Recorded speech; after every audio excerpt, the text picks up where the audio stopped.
আসসালামু আলাইকুম। আমার নতুন একটি ব্লগে সবাইকে ওয়েলকাম। আশা করছি সবাই ভালো আছো। সকাল সকাল ঘুম থেকে উঠে রেডি হয়ে ব্রাশ করে ফ্রেশ হয়ে মুক্ত বাতাসে বের হয়েছি মায়ের জন্য মাছ কিনতে। চলন বিলের ফ্রেশ তাজা মাছ, ছোট মাছ কিনতে। অনেক দিন ধরে মা বলছিল তার চলন বিলের ফ্রেশ একদম টাটকা মাছ খেতে ইচ্ছে করতেছে। তো আমিও বলছিলাম যে ঠিক আছে, আমি কিনে নিয়ে এসে দিব। কিন্তু চলন বিল তো আমাদের বাড়ি থেকে প্রায় খানিকটা দূর, যাওয়া আসা খুবই কষ্টদায়ক। যদিও রাস্তা অনেক ভালো, তারপরে তো আমি যেতে হবে আমাকে কষ্ট করে। তারপরে অনেক কষ্ট করে চাল কুমড়া বিক্রি করে মা অনেকগুলো টাকা গুছিয়েছিল এই কয়েকদিনে। তোমরা দেখেছো আমার অনেক ব্লগে যে আমাদের বাড়িতে প্রচুর পরিমাণে চাল কুমড়া হয়েছে, তো মা বিক্রি করে করে অনেকগুলো টাকা গুছিয়েছিল। সবগুলো টাকা নিয়ে বের হয়ে পড়লাম আমার ভ্যানওয়ালাকে সাথে করে নিয়ে পঙ্খিরাজ, ভ্যান বললে ভুল হবে, পঙ্খিরাজকে সাথে করে নিয়ে। অনেকেই বলে যে আপু এটা কি পঙ্খিরাজ? হ্যাঁ, এটা পঙ্খিরাজ।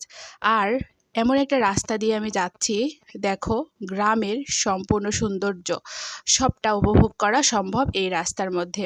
দুই পাশে সোনালি আঁশ, গ্রামের মানুষের স্বপ্ন, কত কষ্টের ফসল। দুই ধার দিয়ে সোনালি আঁশ পাট শুকাচ্ছে, সাথে পাটকাঠি। এত সুন্দর একটা মহমহ গন্ধ বেরোয়েছে, গ্রামের গন্ধ গায়ে মেখে এই পথ দিয়ে সে মৃদু, একদম মৃদু বাতাস গায়ে মেখে সকালের হাওয়াটা, আহ কি যে শান্তি। এইভাবেই আমি চলেছি পথ, পুরোটা রাস্তায় যাচ্ছি। আর ছোট বাচ্চারা সব প্রাইভেট পড়ে পড়ে সব বের হয়েছে। আর অনেক দিন ধরে আমি এরকম সৌন্দর্য উপভোগ করতে পারিনি, এই সৌন্দর্যগুলো থেকে আমি বঞ্চিত আছি। এই রাস্তাটার সঙ্গে তোমাদের আরেকটু পরিচয় করে দেই। আমার যখন আগে আরেকটা পেজ ছিল, যখন আমি নিয়মিত ভিডিও করতাম ভিলেজ লাইফ উইথ অপরাজিতাতে, তখন অনেক ভিডিও আছে। এখানে দেখেছো বটগাছের নিচে কৃষকেরা সকালে ঘুম থেকে উঠে মাঠে নামার প্রস্তুতি নিচ্ছে, আর মাঠের মৃদু বাতাস তাদের গায়ে মেখে কি গল্পই না তারা করতেছে। আমার যে হিংসা হচ্ছিল, আমার যদি এইখানে বাড়িটা হতো তাহলে আমিও এখানে বটতলায় বসে সবার সঙ্গে গল্প করতে পারতাম, আর এক কাপ চায়ের চুমুকে অনেক কিছুই না তাদের সঙ্গে শেয়ার করতে পারতাম। জানো আমার না বয়োজ্যেষ্ঠ মানুষের সঙ্গে কথা বলতে অনেক ভালো লাগে, অনেক কিছু তাদের কাছ থেকে জানা যায়।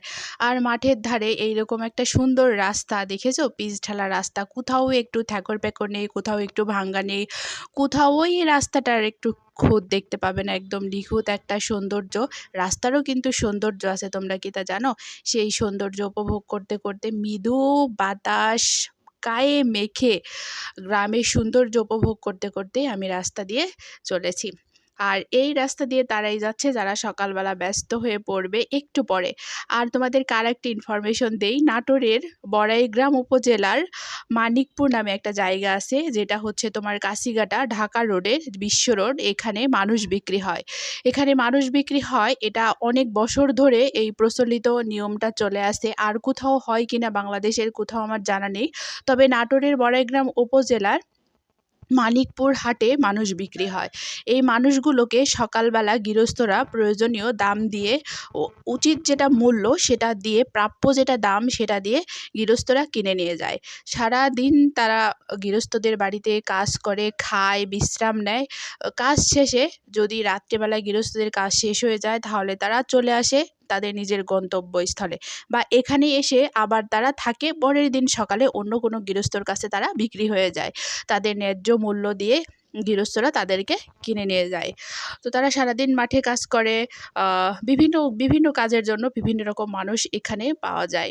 তো এই মানুষগুলো এখানেই বিক্রি হয়। যে হাটটাতে আমি যাচ্ছি সেই হাটে, চলন বিলে ধার বেয়ে যে হাটটা বসেছে, আমি কিন্তু কাছাকাছি চলে এসেছি।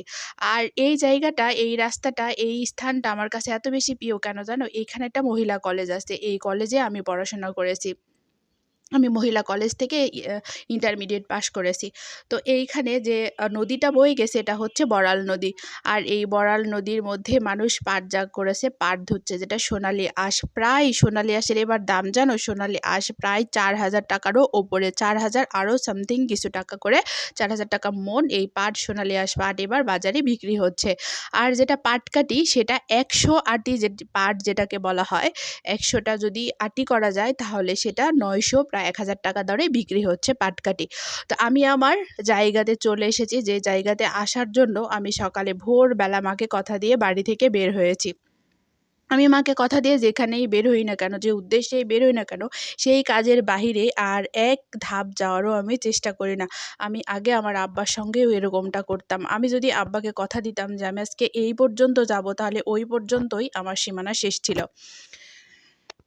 এখানে এসে এই মাছ যে বিক্রি হয়, এখানে কিন্তু শুধুমাত্র যারা চলন বিলে মাছ মারে তারাই এখানে আসে মাছ বিক্রি করতে। আর এখানে কোনো পেশাদার জিওনি বা জেলে আসে না। এখানে আসে স্থানীয় গ্রামের কৃষক, যারা ওই চলন বিলে যাদের জমি আছে, যারা স্থানীয় শখের বশতে মাছ ধরে, তারাই কিন্তু এই সিজনাল ব্যবসাগুলো করে, ছোটো মাছের ব্যবসাগুলো করে। তো ছেলেটাকে আমি জিজ্ঞাসা করতেছিলাম যে আমার আরও কিছু মাছের দরকার, যেটা সাদা চান্দা মাছ, খুবই মজার, যেটা চাষকর নদীতে পাওয়া যায় ওই মাছটা, বা চলন বিলেও কিছু কিছু জায়গাতে পাওয়া যায়, ওই মাছটা কবে কখন পাওয়া যাবে। তো ও আমাকে বলতেছিল, আপু বৃহস্পতিবার বলে হাট বসবে, বৃহস্পতিবারে হাটে আসেন, তাহলে ওই মাছটা আপনি পেয়ে যাবেন। তারপরে মাছগুলো, ও যে যতগুলো মাছ ওর কাছে ছিল সবগুলো মাছই আমি নিয়ে নিয়েছি। তারপরে ও দাঁড়িতে তুলে মাপ দিবে তাই বলছিল। আরও অনেক আঙ্কেলরা ওখানে মাছ কিনতে আসছে, ওরা বলতেছিল, যেহেতু আমি মেয়ে তাই আমাকে বলতেছিল যে মাছগুলো সব মেয়েটাকে দিয়ে দাও। তো যাই হোক, আমাদের এলাকার কিছু কিছু মানুষের আন্তরিকতায় দূর থেকে যদি কেউ আসে মুগ্ধ হয়ে যায়। আর ও আমাকে এটাই বোঝাচ্ছিল যে আপু এখানে না এসে ভিতরে একটা হাট বসে, ওখানে আপনি বৃহস্পতিবারে মাছগুলো পাবেন, যদি আপনি দরকার হয় তাহলে বৃহস্পতিবার আসবেন, তাহলে অবশ্যই মাছগুলো পাবেন। চলন বিলের এই ফ্রেশ মাছ খাওয়ার জন্য দূর দূরান্ত থেকে অনেক মানুষ সকালবেলা গাড়ি নিয়ে আসে এখানে মাছ কিনতে। তার প্রত্যক্ষ প্রমাণ আমার ভিডিওর সামনে দেখেছো, একটা গাড়ি দাঁড়িয়ে আছে, এখানে হচ্ছে মানুষ বিক্রি হয়। তো সেখান থেকে মানুষ কিনে নিয়ে যায়, আবার গাড়ি দিয়ে নিয়ে এসে রেখে যায়। মাছ কেনা শেষ হওয়ার পরে আমি ভ্যানওয়ালা জামাইকে সাথে করে নিয়ে এই স্কুলটাতে এসেছি। এটা মানিকপুর ভরত স্কুল। স্কুলের কোথাও দেখেছো, সব জায়গাতে সোনালি আঁশ, পাটকাঠি এগুলো লেড়ে দিয়ে রেখেছে গ্রামের মানুষ। এখানে শিক্ষা প্রতিষ্ঠান কর্তৃপক্ষ কিছুই বলার নাই, কারণ গ্রামের মানুষের এখন পাটকাঠি আর সোনালি আঁশ পাট নিয়ে এতই কষ্ট হচ্ছে, একটু পরপর বৃষ্টি আসে, কখনো রৌদ্র হয়, তার জন্য কেউ কিছুই বলে না। আর স্কুলে তো পরীক্ষা হয়ে গেছে, প্রায় স্কুল কলেজগুলো এখন বন্ধ, এই জন্য গ্রামের মানুষগুলো সহজভাবে স্কুল আর কলেজের ফিল্ডকেই বেছে নিয়েছে পাটকাঠি আর সোনালি আঁশ পাট শুকানোর জন্য। গ্রামের সব মানুষেরই উঠান থাকে না, জায়গা থাকে না, তাই অনেকেই বেছে নেয় শিক্ষা প্রতিষ্ঠানের অঙ্গনগুলোকে, মাঠগুলোকে। তো জামাইয়ের সঙ্গে এখানে আসার আমার একটাই উদ্দেশ্য, আমাদের বাড়ির পাশে যে একটা মাদ্রাসা আছে, দাখিল মাদ্রাসা শিক্ষা প্রতিষ্ঠান আছে, ওখানের কিছু শ্রমিক এখানে কাজ করে। তো আমাদের এলাকাতে কাজের জন্য, রান্না করার জন্য কোনো খালা বা মহিলা মানুষ পাওয়া যায় না, তাই এখানে সব লেবারের খাবার এখানে রান্না হয়। এখান থেকেই খাবারগুলো ভ্যানে করে সকালের খাবার, দুপুরের খাবার, রাত্রের খাবার জামাই নিয়ে যায়, আমাদের ওখানে স্কুলে লেবারদের দেয়। তো জামাইয়ের এটা প্রতিদিনের ডিউটি। তো তার জন্য জামাই খাবার নিতে গেছে, আর আমি এখানে বাইরে দাঁড়িয়ে আছি, দাঁড়িয়ে থেকে অপেক্ষা করতেছি, আসলে একসঙ্গে আবার জামাইয়ের এই ভ্যান দিয়েই আমি বাড়িতে যাব। তো আমার ভিডিও কেমন লাগলো পুরো